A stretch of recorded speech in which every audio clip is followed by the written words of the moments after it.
जय शिवराय, जय भीम, जय लवजी.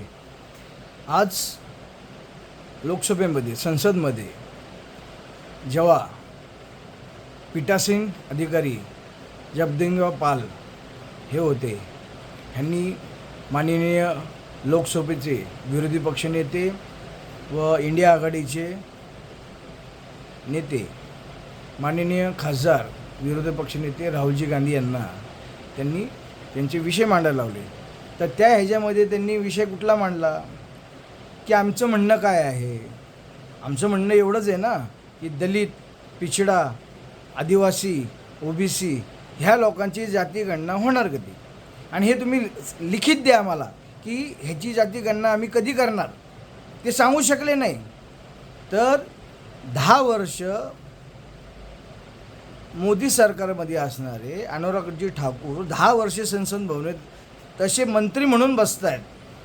पण त्यांनी काय शब्द वापरला की तुमची जात पहिली सांगा. ज्या व्यक्तीला तुम्ही विचारताय, जे लोकसभेचे तिथले विरोधी पक्ष नेते आहेत, त्या संसद भवनाचं त्यांना गेले 50 वर्षाचा अनुभव आहे. त्यांचे आजोबा, त्यांची आजी, त्यांचे वडील ह्या देशाचे पंतप्रधान झालेले, त्यामुळे त्यांना संसदीय लोकसभेची गरिमा काय ह्याची सगळी चांगली माहिती आहे. आणि ते स्वतः गेले 12-15 वर्ष झाले राहून त्या संसद भवनेमध्ये ह्या सगळा विषय मांडत आहेत. आणि त्यांनी काय प्रश्न केला हो, म्हणजे किती तुम्हाला दुःख होतं की दलित, पिछडो, आदिवासी, ओबीसी ह्या लोकांची जाती गणना काय होणार, एवढा त्यांनी प्रश्न केला. तर लगेच तुमच्या आग पकड झाली तुमची, आणि तुम्ही त्यांना विचारता की तुम्ही पहिलं तुमचा जात सांगा.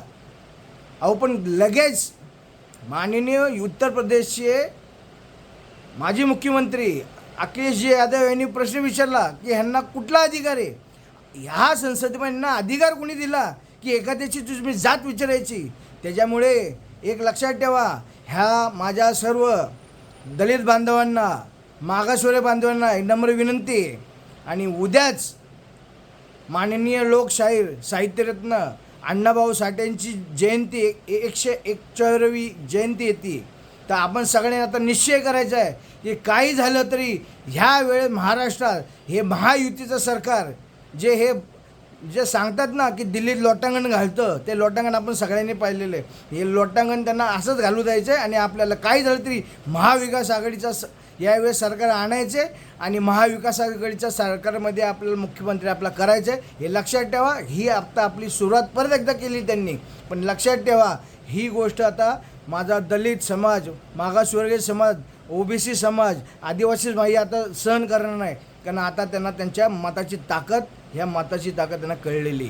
त्यामुळे मी मुकेश मधुकरराव धिवार, प्रदेशाध्यक्ष राहुल प्रियंका गांधी सेनेचा महाराष्ट्राचा, हे आणि माझे मार्गदर्शक माननीय नामदार नानाभाऊ पटोले, माननीय आमचे आधारस्तंभ डॉक्टर श्री विश्वजित पतंगराव कदम साहेब, आणि आमचे राष्ट्रीय अध्यक्ष पंडित जगदीश शर्माजी, आम्ही ह्या सर्व गोष्टीचा निषेध करतो.